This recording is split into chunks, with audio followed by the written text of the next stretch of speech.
Hello friends, welcome to special techno channel. Guys, national fertilizers limited NFL का आप लोगों का एग्जाम पेपर आंसर की आ चुकी है और काफ़ी सारे स्टूडेंट्स की रिक्वेस्ट आ रही थी, सर एनएफएल कट ऑफ के ऊपर वीडियो बनाइए। तो क्या एक्सपेक्टेड कट ऑफ रह सकता है according to post, according to category, according to unit, यहां पर हम लोग देखने वाले हैं। लेकिन ध्यान रहे, ये पूरी तरह से एक्सपेक्टेड कट ऑफ है। एनएफएल की तरफ से कोई भी ऑफिशियली अपडेट नहीं आया है रिजल्ट या कट ऑफ का।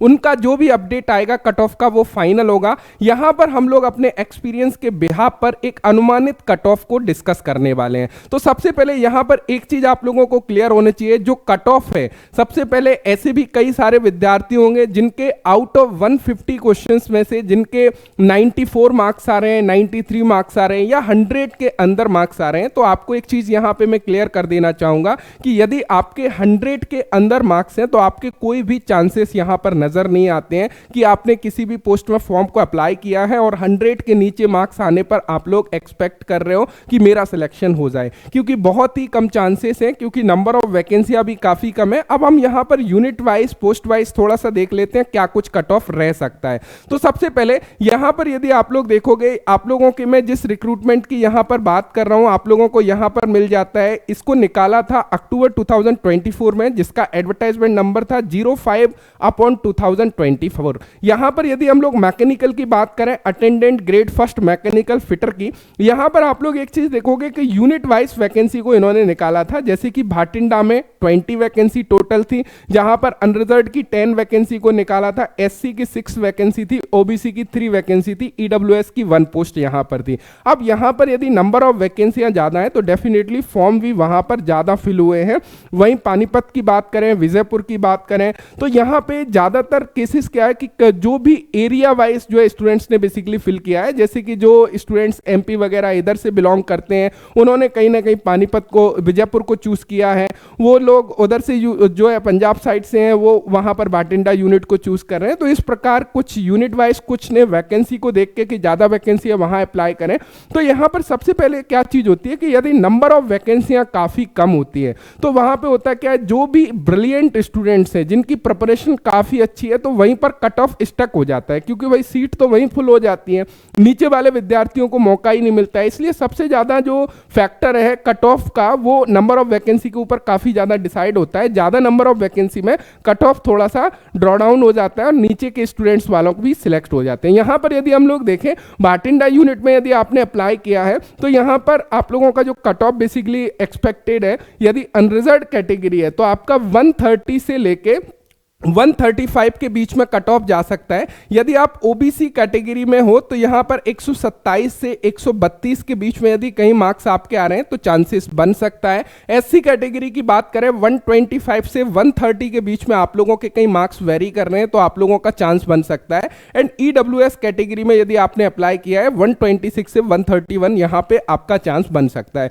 यदि आपके मार्क्स इस रेंज में आ रहे हैं तो आप अपने सिलेक्शन के बारे में सोच सकते हो। अब कई सारे विद्यार्थी होंगे जिनको ऐसा लग रहा होगा, सर क्वेश्चन पेपर का लेवल तो देखिए, सर क्वेश्चन बहुत लेंथी आए थे, यहां पे कुछ क्वेश्चन समझ में ही नहीं आ रहे हैं। तो मैं आपको एक चीज क्लियर करना चाहूंगा, क्वेश्चन पेपर ऑलरेडी मैंने यहां पर देख लिया है। जो क्वेश्चन का लेवल था बेसिकली यहां पे क्या है, एआई एक्सट्रैक्शन क्वेश्चन थे, जो मैं ऑलरेडी आप लोगों को क्लियर कर चुका हूं। वहां पे लेंथी क्वेश्चन जरूर थे। यदि आपका फंडामेंटल क्लियर है तो उनको वो क्वेश्चन काफी सिंपल लग रहे होंगे। साथ ही साथ जो 4 ऑप्शन थे वहां पे आप लोग एक चीज देखोगे, 3 ऑप्शन को क्वेश्चन के इररिलेवेंट रखा है, यानी कि उनको यदि आप ध्यान पूर्वक पढ़ते हो तो 3 ऑप्शन को आप आराम से एलिमिनेट कर पा रहे थे और 4 ऑप्शन जो करेक्ट ऑप्शन है उसकी तरफ आप आराम से जा सकते थे। तो वहां पे ऐसा नहीं है कि स्टूडेंट्स का स्कोर नहीं आया है, भले ही आपको वो क्वेश्चन पेपर टफ लगा हो, लेकिन स्टूडेंट्स ने वहां पे स्कोर किया है। और यदि किसी और स्टूडेंट्स ने स्कोर किया है तो कट ऑफ ऊपर स्टक हो जाता है, क्योंकि नंबर ऑफ पोस्ट ही हमारी कितनी है, काफी कम है।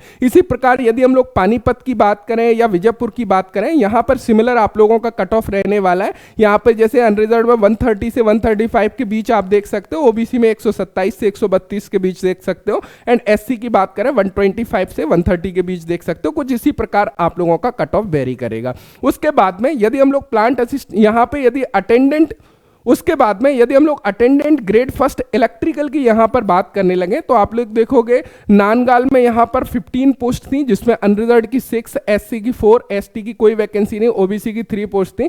यहाँ पर भी जो इलेक्ट्रिकल की कट ऑफ की बात करें, सिमिलर फिटर की तरह आप लोगों का कट ऑफ रहने वाला है। नंबर ऑफ वैकेंसियां वही है, आप लोगों की 5, 6, 7 वैकेंसी के आसपास है, तो यही कट ऑफ हम लोगों को देखने को मिलेगा। उसके अलावा यदि हम लोग वेल्डर की बात करें तो वेल्डर में आप लोग देखोगे भाटिंडा यूनिट में ओनली 2 पोस्ट हैं और दोनों अनरिजर्व्ड कैटेगरी की हैं। तो भाई कोई ना कोई स्टूडेंट्स ऐसा है 130, 135 के ऊपर भी लेके आ रहा होगा। यदि 2 स्टूडेंट्स भी उनको मिल जाते हैं, दैट्स इट, उनका सीट रिजर्व हो गया, बाकी कट ऑफ नीचे आने के कोई चांसेस ही नहीं है। तो यहाँ पे 135 के ऊपर यदि आपके कहीं पर नंबर है, 130 से ऊपर है, तो आप लोग कहीं ना कहीं विचार कर सकते हो कि हाँ भाई उम्मीद कर सकते हो कि शायद मेरा सिलेक्शन हो जाए। विजयपुर में एक वैकेंसी थी वेल्डर की, यहाँ पर देखोगे सेम सिचुएशन बनने वाली है, क्योंकि 132, 137 के बीच में कहीं आ रहा है तो चांसेस बनेगा, बाकी कोई चांसेस यहाँ पे नजर नहीं आता। सिमिलर यहाँ पे यदि हम लोग बात करने लगे डीजल मैकेनिक की, यहाँ पर भी ओनली 2 पोस्ट पानीपत यूनिट में इन्होंने निकाली थी, जो कि अनरिजर्व्ड कैटेगरी की है। सेम सिचुएशन बनती हुई नजर आएगी। अब यहाँ पे क्या ही एक्सपेक्ट कर लोगे आप? क्या एक्सपेक्ट करोगे 120 पर मेरा सिलेक्शन हो जाएगा? क्या आप 120 से कोई भी स्टूडेंट्स नहीं ज्यादा नंबर लाया होगा? डेफिनेटली लाया है। तो ये चीजें उसके ऊपर कई ज्यादा जो है डिपेंड करेंगे, क्योंकि नंबर ऑफ वैकेंसियां हमारी काफी कम है, इसलिए जो कट ऑफ है वो भी थोड़ा सा हायर साइड रहने वाला है। टर्नर की बात करें, टर्नर में तो कई सारे बच्चे जो है काफी बढ़िया नंबर लाए हैं। यदि अनरिजर्व्ड कैटेगरी में है तो वही सेम थिंग है, 130 के ऊपर नंबर होना चाहिए। बाकी SC ST 130 यानी कि 125 से 130 के बीच में कहीं ना कहीं आप सोच सकते हो। एंड मशीनिस्ट की बात करें, सेम टर्नर की तरह सिचुएशन इनकी भी बनती हुई नजर आती है। इंस्ट्रूमेंटेशन की बात करें, 4 पोस्ट यहाँ पर भी है, तो यहाँ पर अनरिजर्व्ड की 4 पोस्ट है और यहाँ पर भी आप लोग देख सकते हो सेम 130 से 135, यानी कि जहां पर 4-5 पोस्ट के आसपास है वहां पर आप ये सोच के चलो कि 130 से ऊपर नंबर है ना, तो हम लोग कहीं ना कहीं विचार कर सकते हैं कि हाँ भाई 130 के ऊपर नंबर है तो चांस हमारा बनेगा। 130 के नीचे नंबर है तो बहुत ही कम चांसेस समझ के चलो कि नहीं ही मतलब आपका सिलेक्शन होने वाला है। और कुछ स्टूडेंट्स 110 के नीचे हैं, 100 के नीचे हैं, उनको भी कट ऑफ वीडियो का इतना इंतजार है कि सर कट ऑफ वीडियो बना दो। तो भाई इतना हड़बड़ा के कोई मतलब नहीं है, आपका सिलेक्शन नहीं होने वाला है। आप इस बात से बिल्कुल निश्चिंत रहो और अपनी प्रिपरेशन को, आगे की प्रिपरेशन जो है उसको कंटिन्यू रखो। और देखो जहां पे आपके मार्क्स थोड़े से कम आ रहे हैं ना, वहां पे आपको फायदा केवल एक ही सिचुएशन में मिलता है जहां पे नंबर ऑफ वैकेंसियां ज्यादा आती हैं। जैसे कि अभी फिटर की बात करें, नालको में 70 पोस्ट के आसपास है, तो यहां से आप देख सकते हो कहां 4-5 पोस्ट एक कैटेगरी में, वहां पे अच्छी पोस्ट है। तो ऐसा जब वैकेंसियां ज्यादा होती हैं किसी डिपार्टमेंट में, वहां पे कट ऑफ थोड़ा सा नीचे आता है। MPPGCL में वैकेंसी है 46-40 के वैकेंसी के आसपास है, तो वहां पे कट ऑफ कम जाने के चांसेस रहते हैं। क्यों? क्योंकि नंबर ऑफ वैकेंसियां ज्यादा है, इसलिए कट ऑफ थोड़ा सा ड्रॉ डाउन हो जाता है। तो मुझे उम्मीद है ये चीज आपको समझ में आ गया होगा कि क्या एक्सपेक्टेड कट ऑफ बेसिकली रह सकता है। और यहां पे आपको ये समझने की आवश्यकता है, यदि आपके मार्क्स कम आ रहे हैं तो वहां पे ये समझो कि मेरे कौन से क्वेश्चन है जो इनकरेक्ट हुए। यदि डिटेल्स वाले मेरे थ्योरेटिकल क्वेश्चंस गलत हो रहे हैं तो वो क्यों गलत हो रहे हैं? क्या मैं क्वेश्चन पेपर को पढ़ रहा हूं तो मुझे क्वेश्चन समझ में नहीं आ रहा है? यदि क्वेश्चन समझ में नहीं आ रहा है, उसका केवल एक ही मतलब है कि आपका उस क्वेश्चन से रिलेटेड फंडामेंटल क्लियर नहीं है। तो फंडामेंटल के ऊपर फोकस करो। नॉन टेक्निकल में कौन से टॉपिक मेरे सिलेबस में थे जहां से मेरे क्वेश्चन गलत हुए, तो सारी चीजें आपके सामने होती हैं, बशर्ते उनको समझने की आवश्यकता है। पेपर आपने डाउनलोड किया होगा अपना, वहां पे कहां कहां से मेरे क्वेश्चन गलत हुए वो आप पेपर दे के आए हो, आपको क्लियर तरीके से समझ में आ रहा होगा कि पेपर में जब मैं हॉल में बैठा था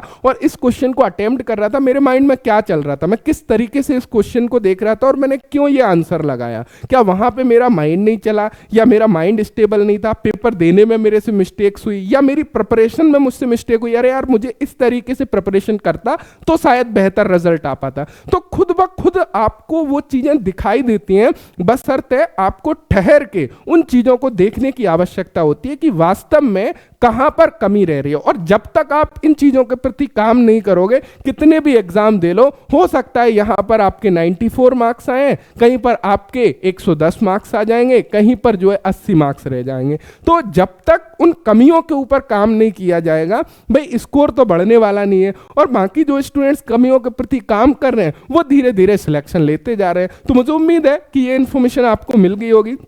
और आप लोग अच्छी तरह से एनालाइज करोगे, उन कमियों के प्रति काम करोगे, जिससे कि आने वाला जो भी आपका एग्जाम है वहां पर आप अच्छा स्कोर कर पाओ और जो है कमेंट कर पाओ कि हाँ सर मेरा इतना स्कोर आया। बाकी आपका क्या मानना है, कितना कट ऑफ जा सकता है, वो आप लोग कमेंट बॉक्स में जरूर बताइएगा। साथ ही साथ आपके कितने मार्क्स आए हैं, आपने किस पोस्ट में एग्जाम दिया है, आपकी कैटेगरी क्या है, वो भी आप लोगों को कमेंट करना है, जिससे कि एक ब्रीफ आइडिया लग जाएगा सभी स्टूडेंट्स को कि कितने कितने स्कोर वाले स्टूडेंट्स बेसिकली यहां पर अवेलेबल हैं। So thank you so much video देखने के लिए। Thanks for watching and bye bye.